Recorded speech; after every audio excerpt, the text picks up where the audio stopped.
Thank you. ಈಗ ಕೊನೆಯ ವಾಂಗ್ಮಿ ನಮ್ಮ ಹೆಮ್ಮೆಯ alumni Shri Santosh Joshi 2003 batch IFS MSc UHF ಸೋಲೋನಿಂದ ಮಾಡಿದ್ದಾರೆ. 2010 IFS ಬ್ಯಾಚ್. ಈಗ ಬಾರಿಪಾಡದಲ್ಲಿ DFO ಆಗಿ ಕೆಲಸ ಮಾಡ್ತಾ ಇದ್ದಾರೆ. ಸಂಬಲ್ಪುರ್ ಫಾರೆಸ್ಟ್ ಡಿವಿಷನ್ನಲ್ಲಿ ಇವರು ಎಲಿಫೆಂಟ್ ಪೋಚಿಂಗ್ ಕೇಸಸ್ನ ಏನು ಆ ಒಂದು ಕೇಸನ್ನು ಬ್ರೇಕ್ ಮಾಡಿದರು, ಅದಕ್ಕೋಸ್ಕರ ಅವರಿಗೆ government of India wild life crime control bureau ಇದರಿಂದ ಒಂದು ರೆಕಾಗ್ನಿಷನ್ ಸಿಕ್ಕಿದೆ. 2014ರಿಂದ 2017ರವರೆಗೆ DFO ಸಂಬಲ್ಪುರದಲ್ಲಿ ಆಗಿ ಕೆಲಸ ಮಾಡಿದ್ದಾರೆ.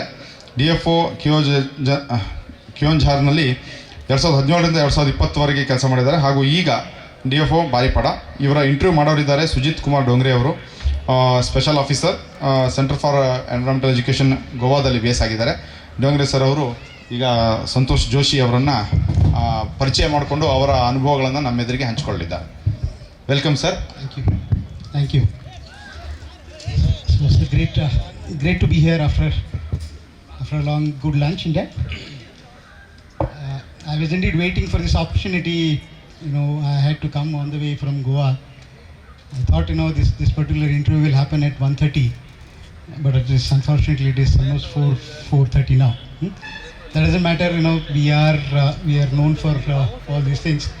But what I unfortunately don't like is we are sitting in an academic institution, and discipline is something that one should follow, because this is where universities are recognized for, and time and discipline becomes very, very important aspects of any of the progress, which unfortunately we have lost it. Without taking much of a time, I would like to invite and welcome Mr. Santosh. Thank you.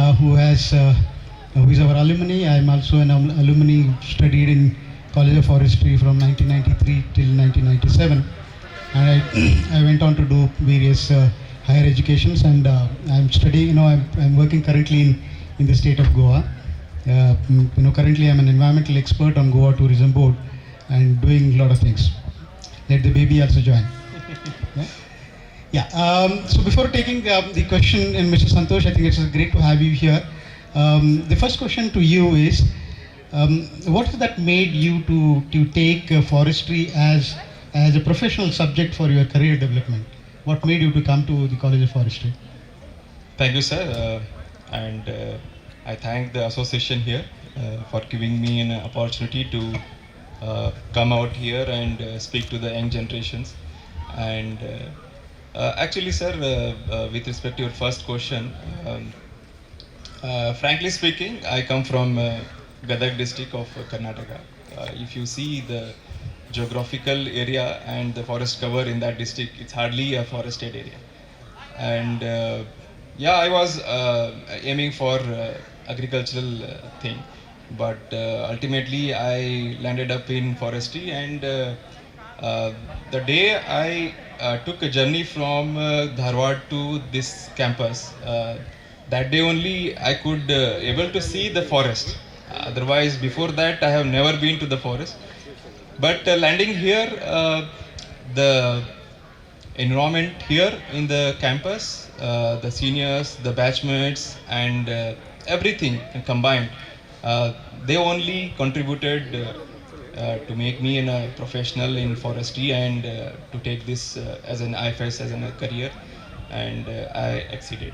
Just wonderful. This always accidental. Anything which happens with accident, shines and becomes. That's what I'm telling you.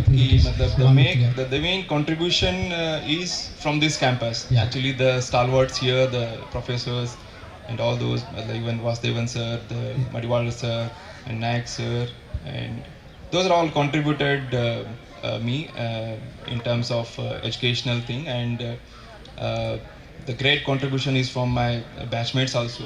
They helped us a lot. And that thing, the thing is that this campus, the environment here, that triggered me to go for this IFS. It's basically, it is wonderful to see that you were transitioned from Deccan Plateau to the Western Ghats. You also studied in Solan, which is a part of Himalayan track. How exciting this journey for you, from your home to the College of Forestry, then to Solan, and then to Dehradun, and now coming back to very wonderful state called Orissa.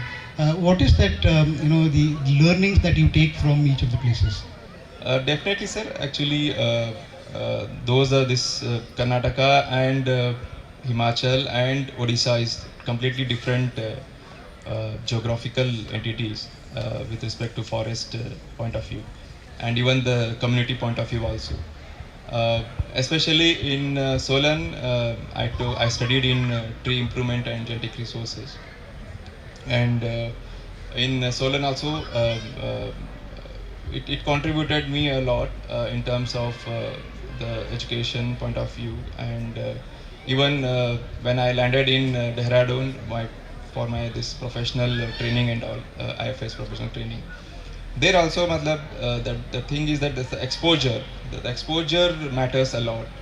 Even in this campus also, the exposure that matters a lot. Even during our college times also, whenever this kind of matlab gathering used to happen, so the alumni, the old alumni, even from the IFS background and even from the other background, they used to come and they used to give us a lot of meaningful suggestions, and we used to build on those suggestions. We used to build on those suggestions, and we used to work on those things, and we, as a student, as a this one professional, this one we used to study a lot, and the main thing is the contribution is. Yeah, of course, it shows that you are a very studious student. Coming back to the moment you enter into this wonderful campus of a College of Forestry, the first aim people will have is that ultimately we should get into IFS. Okay, so but most of the time IFS is always perceived as a job of administration. Okay, what is your opinion on that? Is it the administration that is a major thing that you do as part of IFS, or whatever professional education that you have got in College of Forestry or in Solan, how is that professional education is helping you in taking a cognitive and appropriate decision wherever you are posted? Obviously, it again depends on the person-to-person approach. Many times people think it as an administrative kind of thing, but it's a professional thing is also there. Once you sit in the post of DFO, you have to take both the things, like administrative as well as professional management of the forest. Therefore, it again depends on the person to person. And many of the things, you have to show up a leadership quality at the stage wherever you are posted. So to take up a leadership kind of decisions and all, you have to have a backup. You have to have a knowledge of forestry. You have to have knowledge of how the silviculture things works in the field. And if you have those things, then ultimately I think you can take good decisions. So that is what both the administrative as well as professional things helps in the IFS career.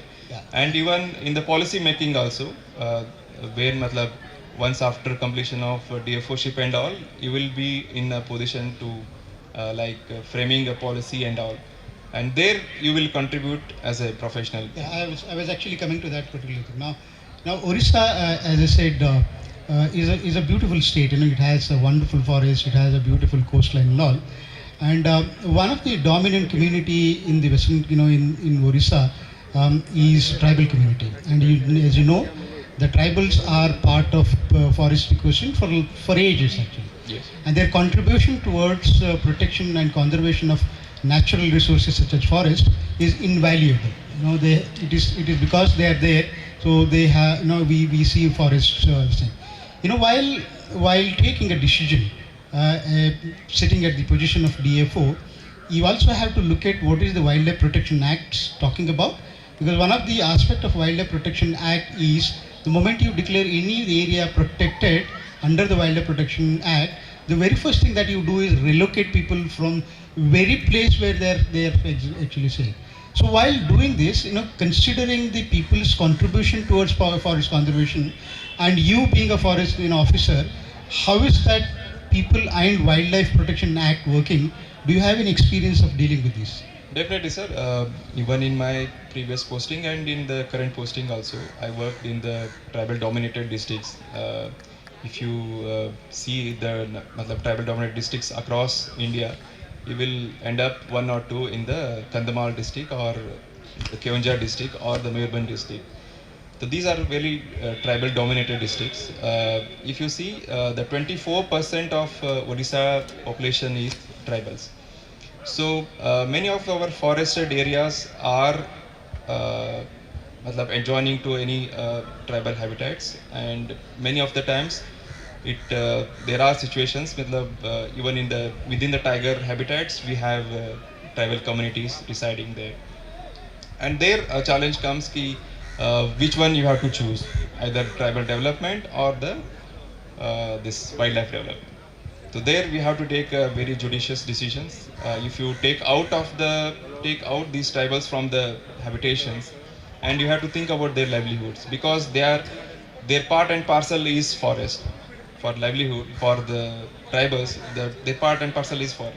Once you take out from forest, and you have to ensure that thing, how their livelihood sustains, and how they will be accommodated in a particular area, and where they may encounter some kind of even trouble also, even some kind of harassment by the general public, and also those things you have to take care. And once you have done that one, and we did relocation of one village inside Simlipal Tiger Reserve recently, where we took out 13 families from the core area of that tiger reserve, and we have shifted them, and we have given them a lot of livelihood opportunities also. In one of the case, like in Odisha, a program called the JICA aided project is functioning right now, and through that also we are providing a lot of livelihood opportunities to the people, tribal people especially. And in one of the cases, like we even provided them livelihood in terms of sal plate making machines we have provided, and so that we can cut down those middlemen. That was the main thing. If that middlemen was cut down, and if they directly link to any market things, and their earnings will be more. That's what our aim was. And recent past also, in Odisha, we have started this ecotourism.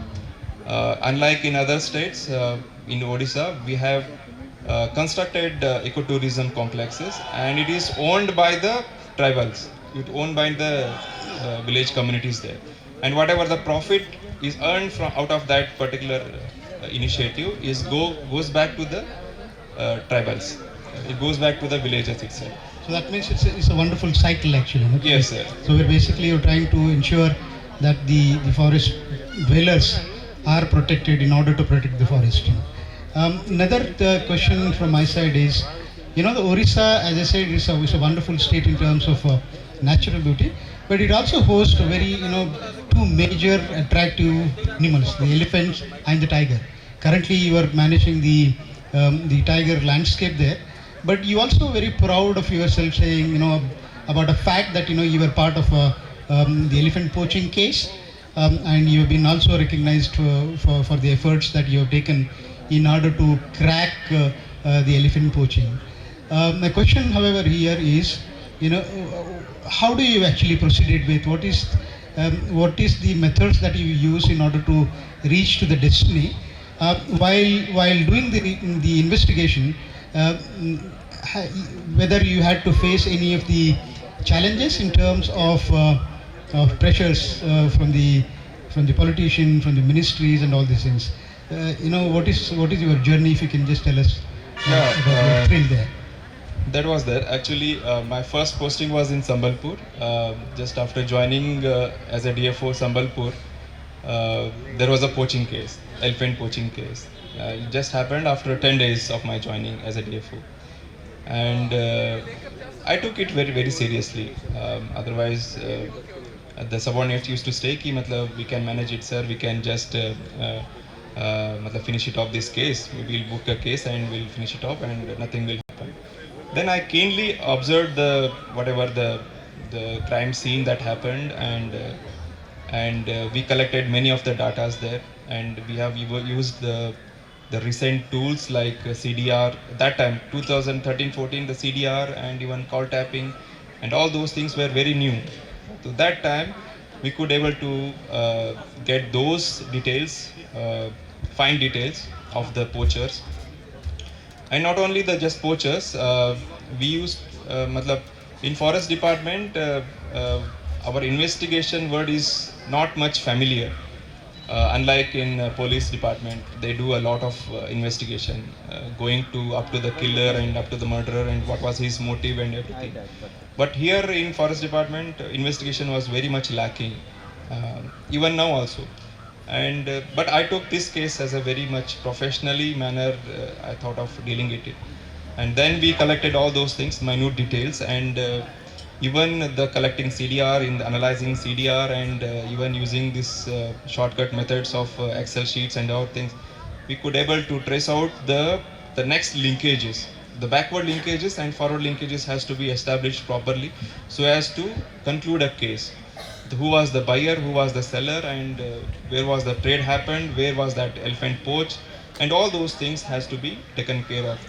And we could able to reach a person who was operating in the interstate border of Jharkhand and Odisha, and we could able to catch that fellow. And he used to operate in most of the eastern states, around 3-4 states he used to operate, and he used to give a command to the local poachers and get that ivory collected from them, and then he used to trade it. So that linkage we could able to establish up to that particular buyer. And not only that one, even the middlemen persons who are involved, though those are the persons very much crucial. And some of them are from northeastern states also. They used to come with that poison thing, aconitum species we call it.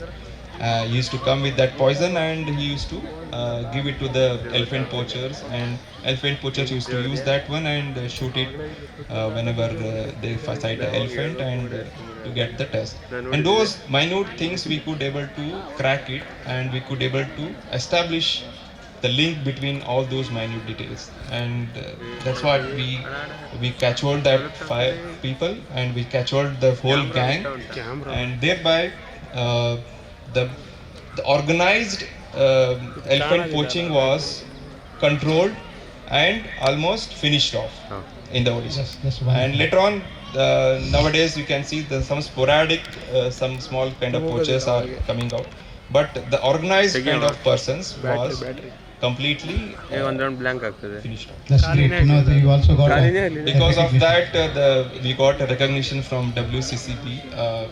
I think now Girish HV sir is there in WCCP. Sir will explain about that things a lot, I think, in the next session. It's wonderful. My final question is that, you know, I have not seen any of our graduates qualifying for the Forest IFS. I think you were the last person to be qualified for Yes, IFS I think 2011 from the College of Forestry. Does this really mean that our graduates are only happy with RFOs and RFOs, or you really want to get into something where you can contribute to a larger good of forestry? Are you do you think that way, or this is something different? I think there are 2-3 reasons behind this one. I think one is there is a shift in the exam pattern. I think after 2013 batch onwards, I think there was a CSAT was introduced. For that, cracking that CSAT is a bit difficult as a forestry graduate.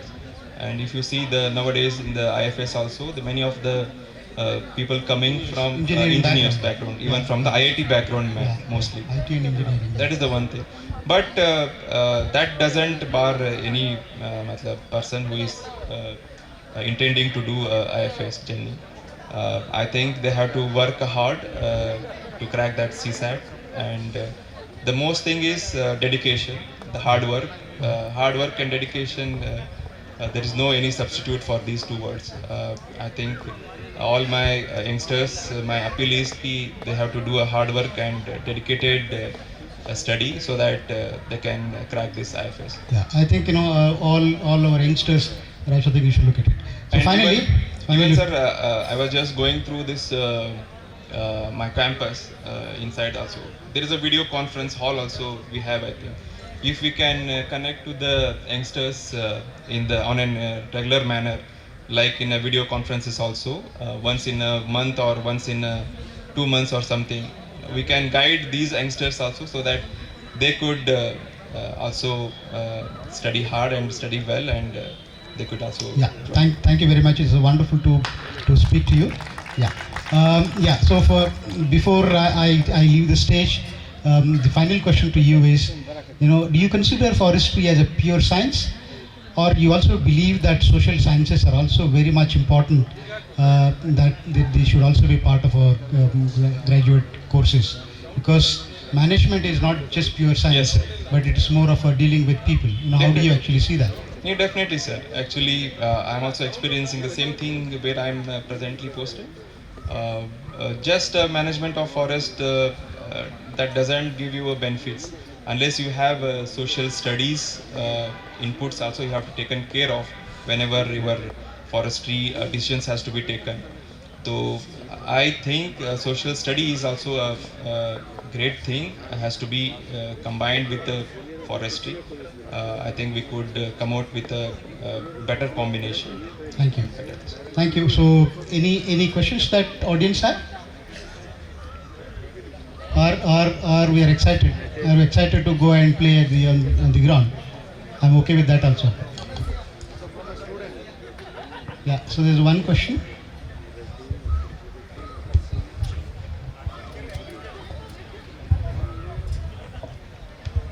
Good evening, sir.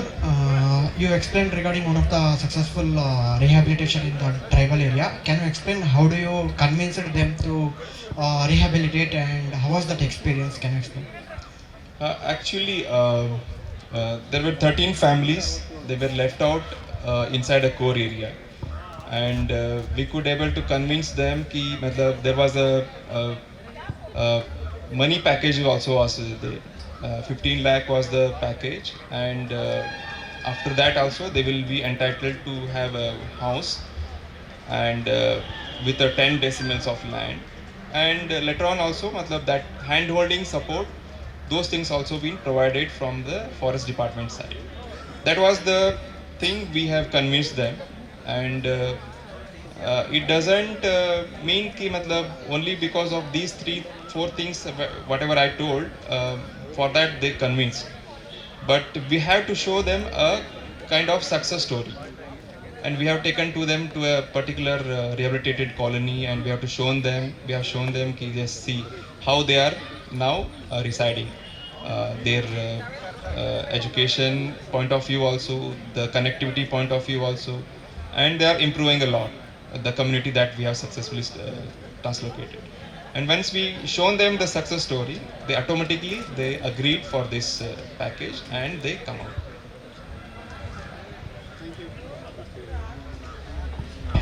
Thank you very much. Nice, wonderful talking to you, Santosh. Thank you, sir. Thank you, sir. Thank you, team. Sujit sir.